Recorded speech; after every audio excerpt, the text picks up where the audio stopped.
Welcome to வாங்க ருசிக்கலாம் channel. இன்றைக்கி நம்ம பார்க்க போகிறது ஒரு லஞ்ச் பாக்ஸ் ரெசிபி, வேர்க்கடலை சாதம். ரொம்ப ஈஸியாக ஒரு 10 மினிட்ஸில் பண்ணிடலாம். எப்படி செய்யலான்னு பார்க்கலாம். இதுக்கு நான் வந்து 1 கப் ரைஸ் எடுத்து இந்த மாதிரி உதிரியாக வடிச்சிருக்கேன். நீங்கள் வீட்டில் என்ன ரைஸ் யூஸ் பண்ணாலும் அதை எடுத்துக்கலாம். 1 கப் ரைஸு நல்லா உதிரியாக வடித்து எடுத்துக்கோங்க. வேர்க்கடலை சாதத்துக்கு நான் வந்து ஒரு 2 டேபிள் ஸ்பூன் வேர்க்கடலை எடுத்திருக்கேன். இதை வந்து வெறும் வானலியில் நல்லா வறுங்க. மீடியம் லோ ஃப்ளேமில் வச்சு நல்லா இதை வறுக்கணும். இது கலர் மாறுற வரைக்கும் வருங்க. இந்த அளவுக்கு வறுத்துக்கோங்க. இப்போ இந்த தோலெல்லாம் நம்ம ரிமூவ் பண்ணிவிட்டு இப்போ இதை ஆற வைக்கலாம். அதே பேனில் 1 டீஸ்பூன் கடலைப்பருப்பு, டீஸ்பூன் உளுந்தப்பருப்பு, 1 டீஸ்பூன் கருப்பு எள்ளு, உங்களுக்கு வெள்ளை எள்ளு இருந்தால் கூட சேர்த்துக்கலாம். எல்லாத்தையும் சேர்த்துக்கோங்க. காஞ்ச மிளகா, வரமல்லி, தனியா எல்லாத்தையும் நல்லா வறுத்துக்கோங்க. மீடியம் லோ ஃப்ளேம்லேயே வச்சு வருங்க. இப்போ இதெல்லாம் பருப்பெல்லாம் நல்லா வறுபட்டுச்சு. இதோட நம்ம 1 டேபிள் ஸ்பூன் திருவின தேங்காய் சேர்த்துக்கோங்க. இந்த தேங்காயையும் நல்லா வறுத்துக்கோங்க. ஸ்லோ வந்து ரொம்ப குறைஞ்ச தீயிலே இருக்கட்டும். ஸ்டவ்வை நல்லா வறுத்துக்கோங்க. மிக்சரையும் வேர்க்கடலையோட கொட்டி ஆற வைக்கலாம். இப்போ இதை எல்லாத்தையும் ஆற வச்சு கொரன்னு அரைச்சி எடுத்து வந்துடலாம். இந்த மாதிரி கொரன்னு அரைச்சிக்கோங்க. இதில் நீங்கள் தேங்காய் சேர்த்தாமல் அரைச்சிங்கன்னா இதை ஃப்ரிட்ஜில் வச்சு கூட நீங்கள் அப்பப்போ இந்த சாதத்தை அரைச்சி கொடுக்கலாம். தேங்காய் போடாமல் கூட இதை செய்யலாம். வாங்க இப்போ எப்படி செய்யலாம்னு பார்க்கலாம்.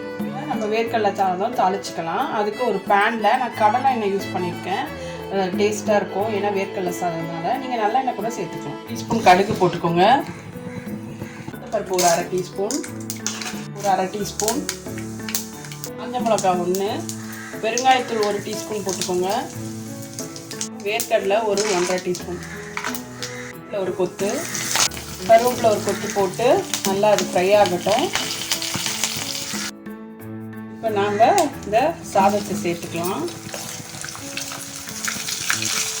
சாதத்துக்கு தேவையான சால்ட் சேர்த்துக்கிறேன். நான் சாதத்தில் உப்பு போட்டு வடிக்கலை, அதனால் இப்போயே மொத்தமாக உப்பு போட்டுக்கிறேன். நம்ம அரைச்ச அந்த வேர்க்கடலை பொடியை சேர்த்துக்கலாம்.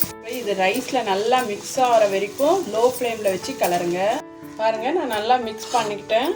நம்மளுடைய வேர்க்கடலை சாதம் சூப்பராக ரெடியாக இருக்குது. இது ரொம்ப ஹெல்த்தியான ரெசிபிங்க. குழந்தைங்களுக்கு உடம்புக்கு ரொம்ப நல்லது. இது கொடுத்தா குழந்தைங்களுக்கு வெயிட்டும் போடும், ஆரோக்கியமாகவும் இருப்பாங்க. இதை நல்லா மிக்ஸ் பண்ணிக்கோங்க. மிக்ஸ் பண்ணிட்ட அப்புறமா கடைசியாக இது ஆப்ஷனல் தான், 1 டீஸ்பூன் நெய் போட்டுக்கோங்க. இப்படி நெய் விட்டு இறக்குனீங்கன்னா அந்த சாதம் வந்து சூப்பராக இருக்கும். மத்தியானம் சாப்பிடும்போது பயங்கர டேஸ்ட்டாக இருக்கும் பசங்களுக்கு. இதை அப்படியே நீங்கள் லஞ்ச் பாக்ஸில் பேக் பண்ணிடலாம். இப்போ நான் இதை சர்விங் பிளேட்டுக்கு மாற்றிடுறேன். நம்ம வேர்க்கடலை சாதம் ரெடி ஆகிடுச்சுங்க. இதை நீங்கள் கிட்ஸுக்கு லஞ்ச் பாக்ஸுக்கு கொடுங்க. கூட பொட்டேட்டோ ஃப்ரை இல்லை பொட்டேட்டோ சிப்ஸ் கொடுக்கலாம். ரொம்ப சூப்பராக இருக்கும்.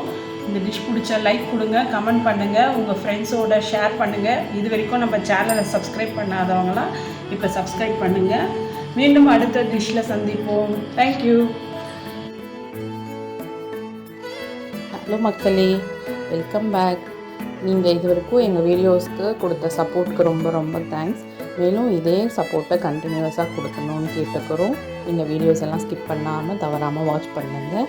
அதே மாதிரி எங்கள் டிஷ்ஷஸும் ட்ரை பண்ணுங்கள். ட்ரை பண்ண டிஷ்ஷஸை எங்களுக்கு உங்கள் ஃபோட்டோஸை வந்து அனுப்பிச்சு வைங்க.